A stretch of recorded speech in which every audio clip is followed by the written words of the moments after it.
What about like fast passes then? Like, what's your quickest student going from 0 to getting his or her license? So I've taught a lot of people, a lot of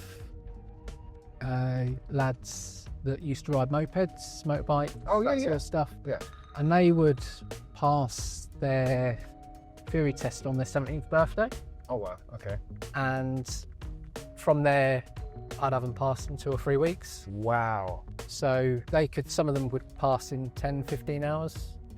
And so wait, wow. So would there, because they'd been on, mopeds and stuff like that, would their knowledge of the road obviously transfer to the theory and then? Yeah. So obviously they've got the theory there because they've just passed it. They've got the road theory, the time on the road a little bit because they've been riding a bike or a moped. And so, yeah, they used to fly along. Taught anyone that kind of plays sports, to a reasonable level, be it football, hockey. I always find those type of people are quite easy to teach as well because they've got coordination in the back. They've got reaction time. They've got spatial awareness. When you play football, you don't realise you're building spatial awareness skills with that player marking you and stuff. And so that helps out with like manoeuvres or getting too close to cars. All of these sort of things that you do at school, playing sports, in computer games to a certain degree, are little extra 2, 3, 4%ers that will help you on your way when it comes to driving. And what do you prefer? Do you prefer getting into a car with like one of the boy racers, can't wait to get to 60, 70, 80, or again, someone like me who's a little bit hesitant when getting into the car? So is it better for you to be exuberant and then bring you back down to a balanced place, or is it, start calm and then get you up to speed? What do you find?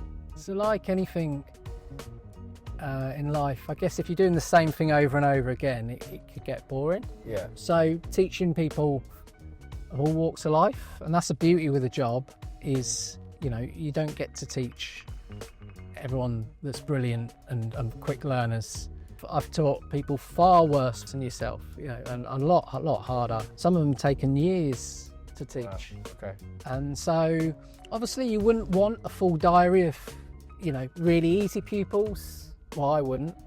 And obviously, so a nice mashup is good for me because you get to try different things, different teaching strategies depending on that learner.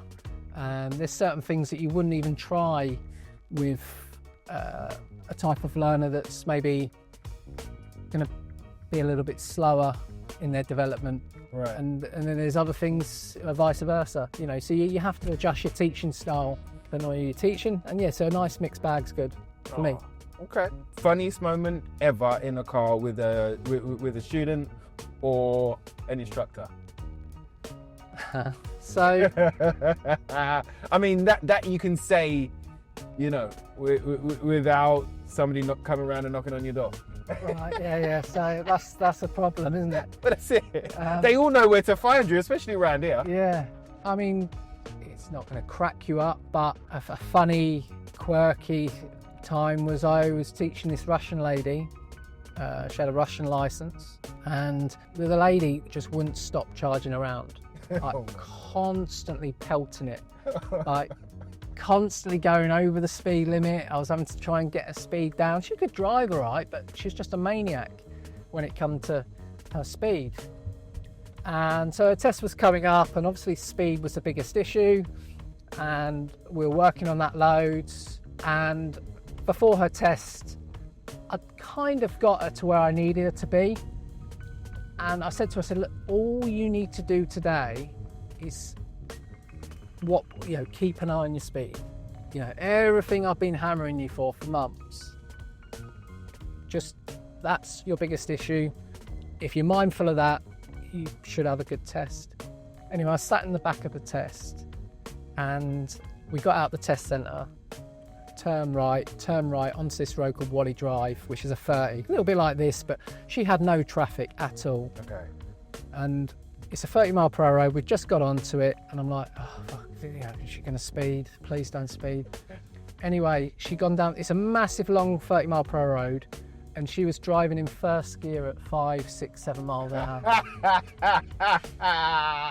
And it took so long to get to the end of the road. The examiner said, at the end of the road, when you finally get there, turn left. And she unfortunately failed.